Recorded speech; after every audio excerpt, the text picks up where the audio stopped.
عبدالستار ایدھی مرحوم سے ایک انٹرویو میں پوچھا گیا، آپ نے ہزاروں لاوارث لاشیں دفنائیں، کبھی کسی لاش کی بگڑی حالت یا اس پر تشدد دیکھ کر رونا آیا؟ انہوں نے آنکھیں بند کر کے گہری سوچ میں غوطہ زن ہوتے ہوئے کہا، تشدد یا بگڑی لاش تو نہیں، البتہ ایک مرتبہ میرے رضاکار ایک صاف ستھری لاش لے کر آئے جو تازہ انتقال کیے بوڑھے مگر کسی بوڑھے لکھے اور کھاتے پیتے گرانے سے لگ رہی تھی۔ اس کے سفید چاندی جیسے بالوں میں تیل لگا ہوا تھا اور سلیقے سے کنگھی کی ہوئی تھی۔ دھوبی کے دھلے ہوئے سفید اجلے کلف لگے سوٹ میں اس کی شخصیت بڑی باوقار لگ رہی تھی، مگر تھی وہ اب صرف ایک لاش۔ ایدھی صاحب پھر کچھ سوچتے ہوئے گویا ہوئے، ہمارے پاس روزانہ کئی لاشیں لائی جاتی ہیں، مگر ایسی لاش جو اپنے نقش چھوڑ جائے کم ہی آتی ہے۔ اس لاش کو میں غور سے دیکھ رہا تھا کہ میرے رضاکار نے بتایا۔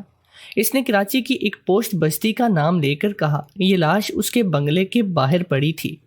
ہم جو ہی بنگلے کے سامنے پہنچے تو ایک ٹیکسی میں سوار فیملی جو ہمارا انتظار کر رہی تھی، اس میں سے ایک نوجوان برآمد ہوا اور جلد بازی کا مظاہرہ کرتے ہوئے ایک لفافہ ہمیں تھماتے ہوئے بولا، یہ تدفین کے اخراجات ہیں۔ پھر وہ خود ہی ہڑبڑایا، یہ میرے والد ہیں، ان کا خیال رکھنا، اچھی طرح سے غسل دے کر تدفین کر دینا۔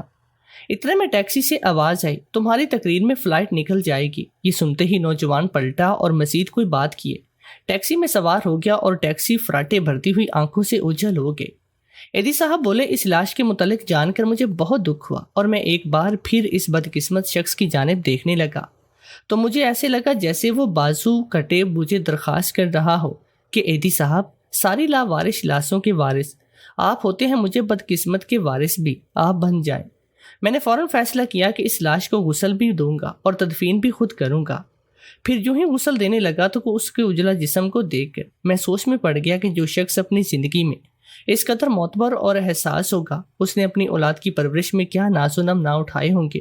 مگر بیٹے کے پاس تدفین کا وقت بھی نہیں تھا، اسے باپ کو قبر میں اتارنے سے زیادہ فلائٹ نکل جانے کی